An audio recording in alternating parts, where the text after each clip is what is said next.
Hello, folks. My name's David Edgar. I'm the host of Heart and Hand, the Rangers podcast, and I'm joining you tonight to discuss Rangers becoming the first side ever to qualify for the Europa League group stages twice from the first qualifying round. We did it last year and we did it again tonight after one of the maddest nights I can recall at Ibrox. Alfredo Morelos, in injury time, heads us into the group stages over a dogged and tough Legia Warsaw side. And what an incredible night it was. Listen, I was at the Kiev match in '87, I was at Leeds in '92, and I was at the Parma game in '99.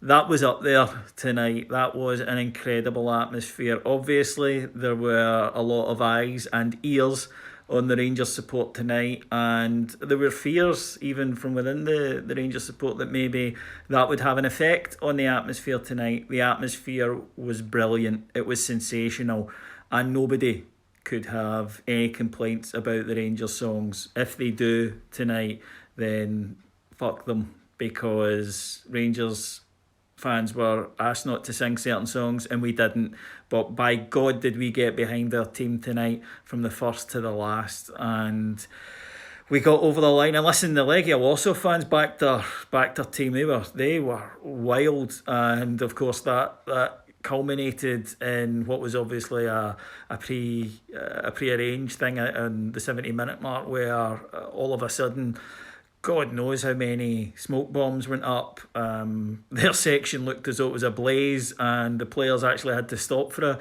a few moments as you couldn't see. The place was absolutely bedecked in smoke. But when the smoke cleared, there was only one team that were going on in Europe this year, and it was us. In truth, Rangers didn't play very well in the first half. Our front four and Tav were not having good nights, and the manager himself said that he had to provoke them. That was the word he used. And in the second half, I thought we were much better. Stephen Davis, Ryan Jack in particular, were excellent. And although our front players didn't really get it going tonight when it mattered, they popped up, and they never had. They kept going. The hero of the night for me was Niko Katic, who, if you watch these videos, you'll know I have a deep and abiding man crush on. And it's tonight he was a rock, he was a leader, he was the Croatian Richard Goff tonight. He was the guy, I don't care, he's 22, 23, he was the guy that was, the organiser. And he was the guy that was taking command. And tonight, I think if we'd asked him to head the moon to help us into the next round, he'd have managed it. He was fantastic, and Rangers eventually in injury time, and look, it was so tense those last 20 minutes, as you can probably tell incidentally. I don't have all my thoughts clear yet, but there was that knowledge in the last 20 minutes that if they scored, we were out, because there wasn't time to get to. And yet Rangers were calm and composed.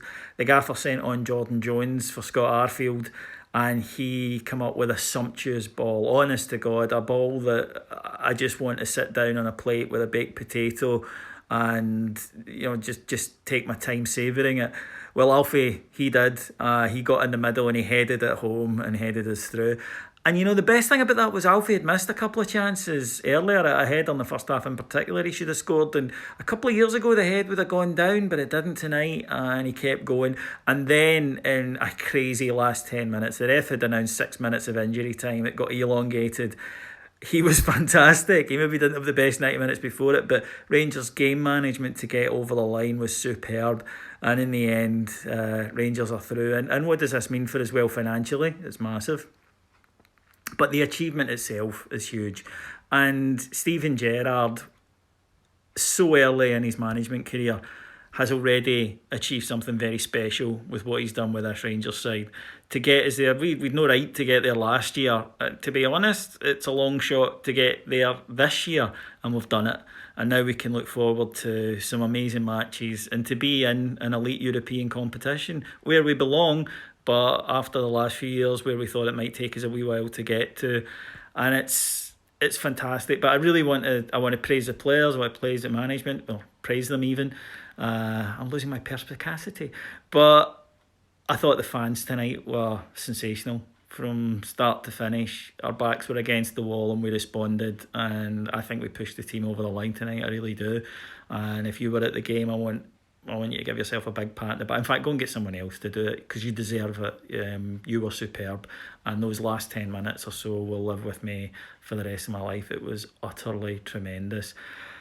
And look, we know we've been put through the mill in the last week, and I dare say there'll be some tough times ahead. But when we stick together and when we back a team like that, we're the best fans in the world. It's that simple. We don't need to write to anyone and demand awards for it. We don't have that love me bug that other people do. We know, and the gaffer knows and the player knows. And tonight was a very, very special night for all of us, and more of it to come. That's the best part. So I'm going to go and try and get my scrambled thoughts together, go and think about Nico Katic and just try and get my heartbeat rate even down to normal. If you want to hear more from us when I've calmed down and we can analyse the game in a bit more detail, then come to Heart and Hand, the Rangers podcast on Patreon. But until then, I will talk to you on Sunday with a rather big game coming then as well, and bring it on. We are the people. Take care. Night.